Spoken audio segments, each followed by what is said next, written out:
one ultimatum, one explosive message, and one promise of consequences. With a fiery post on Truth Social, President Donald Trump shook the foundations of Middle East diplomacy. "This is my last warning," he declared to Hamas, demanding the release of 48 hostages from Gaza.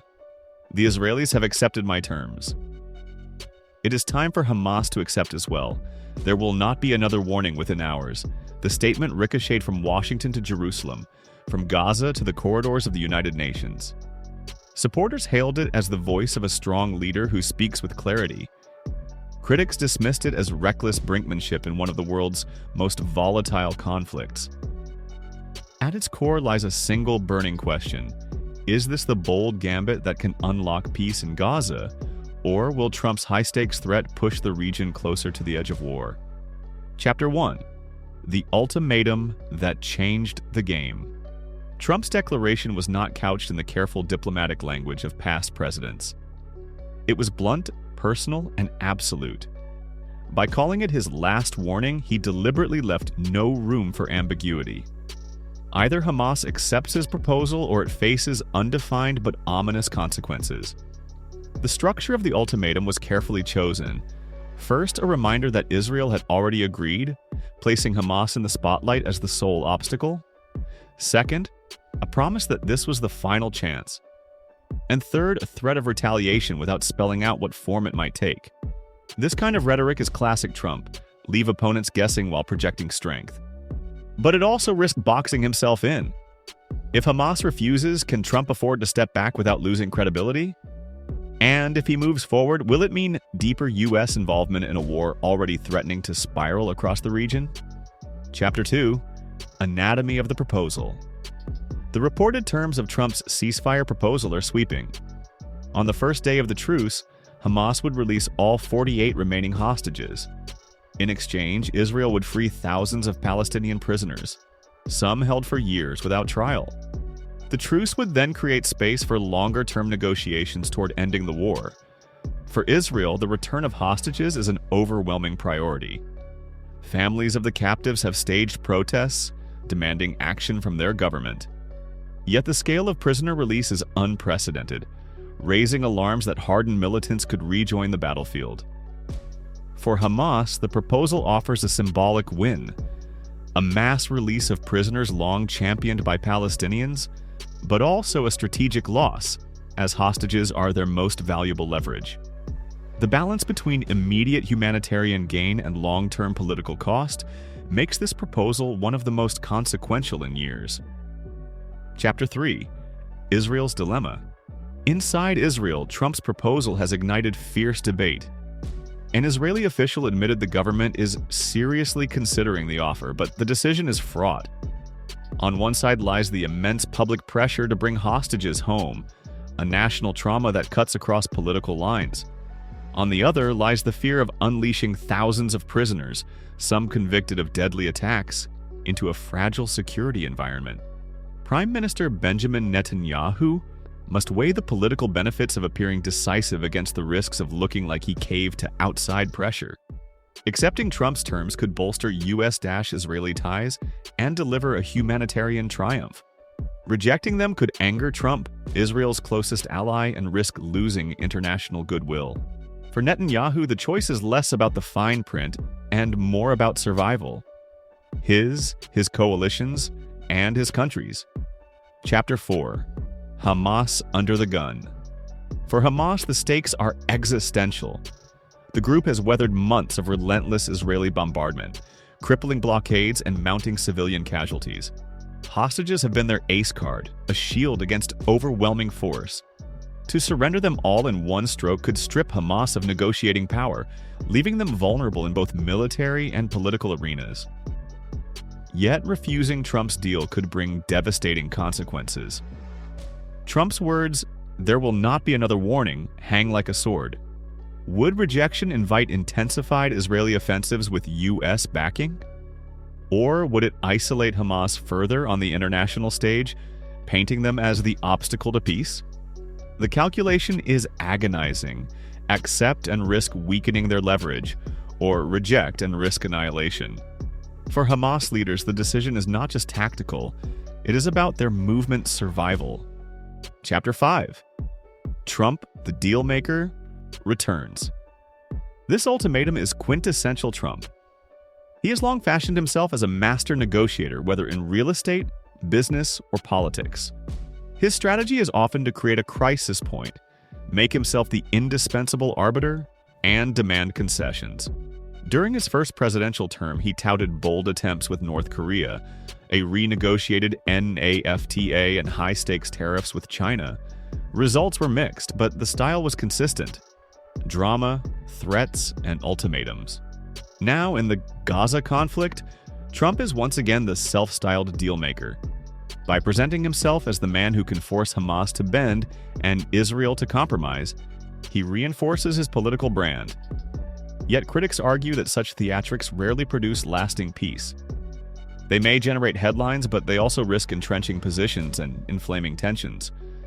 The question is whether Trump's ultimatum is a genuine breakthrough or another chapter in his politics of spectacle. Chapter 6. The Human Stakes.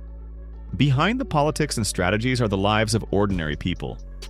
The 48 hostages in Gaza represent a mosaic of humanity: children, elderly civilians, aid workers, and soldiers. Their families live in constant torment, watching the news each day for a glimpse of hope. For them, Trump's ultimatum is not abstract. It is the difference between reunion and despair. On the Palestinian side, thousands of families dream of their relatives' release. Some prisoners were convicted of violence, others of political protest, and many held without trial. Their potential freedom would ripple through Palestinian society, altering family dynamics and community morale. These are not statistics. They are human beings whose futures hinge on decisions made in distant rooms. Any agreement or collapse will shape generations. Chapter 7. The World Reacts. Trump's statement reverberated worldwide. European leaders, weary of endless Middle East bloodshed, cautiously welcomed the possibility of progress but warned against one-sided deals. Arab states like Egypt and Qatar, key mediators in past ceasefires, studied the proposal with wary interest. Success could elevate their diplomatic standing. Failure could deepen instability. At the United Nations, officials expressed concern that Trump's ultimatum was more a threat than a pathway to peace.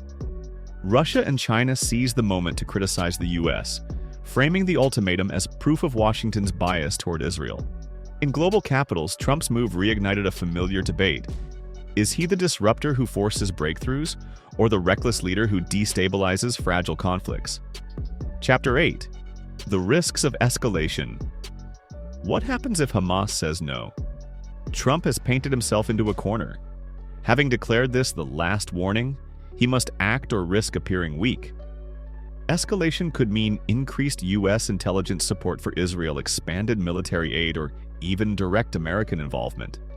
Each option carries grave risks. A wider war could draw in Hezbollah, Iran, or other militant actors, turning Gaza into the spark of a regional blaze. Conversely, if Trump does nothing after Hamas rejects his ultimatum, his credibility could crumble, undermining future negotiations. For Israel, escalation risks alienating allies already critical of its Gaza campaign. For Hamas, defiance could rally hardline supporters but at enormous human cost. The tightrope between deterrence and disaster grows thinner by the day.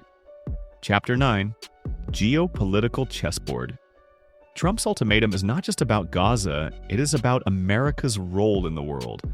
By inserting himself so visibly, he reclaims the mantle of indispensable power broker.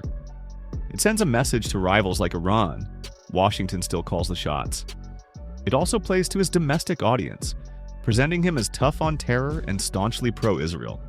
Yet geopolitics is complex. Ultimatums cannot resolve decades-old disputes about borders, refugees, and sovereignty. Critics argue Trump's focus on spectacle ignores the underlying causes of the conflict. Still, his intervention shifts the narrative. Suddenly, it is not just Israel and Hamas negotiating, it is Trump positioning himself at the center of Middle East diplomacy, with global rivals and allies forced to react. Chapter 10. A Future Hanging in the Balance. The path forward remains uncertain. Israel weighs the risks and rewards of freeing thousands of prisoners. Hamas debates whether to surrender hostages or gamble on resistance. Trump stands ready to claim victory or to deliver consequences. The stakes could not be higher. The lives of hostages and prisoners, the stability of Gaza, the credibility of America, and the future of the region all hinge on the next decision. Trump's ultimatum has forced the issue into the open, but it has not guaranteed resolution. Whether it leads to peace, escalation, or stalemate will define not only the Gaza conflict but also Trump's legacy as a global leader. For now, one reality is clear. The world is watching, and time is running out. Chapter 11: Lessons from History. History offers sobering reminders about the dangers and potential of ultimatums. In 1973, during the Yom Kippur War, both the US and Soviet Union issued stern warnings as the conflict threatened to spiral into nuclear confrontation.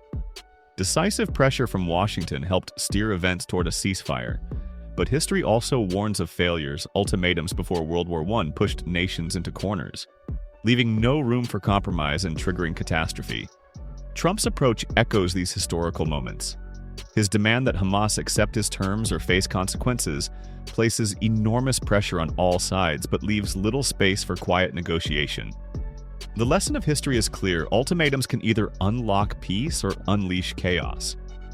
Whether Trump's gambit joins the ranks of successes or disasters depends not only on his will, but also on how Hamas, Israel, and the international community respond. President Trump's last warning to Hamas is more than a social media post. It is a gamble with human lives, a test of diplomatic muscle, and a reflection of his confrontational style. Supporters call it necessary toughness. Critics call it reckless brinkmanship. The truth is that it may be both. The coming days will reveal whether Trump's ultimatum unlocks a breakthrough or deepens the spiral of war. What do you think? Is this the bold leadership needed to break decades of deadlock, or a dangerous gamble that could ignite a wider conflict? Share your thoughts in the comments below, and don't forget to like, subscribe, and join us for more deep dive documentaries into the defining struggles of our time.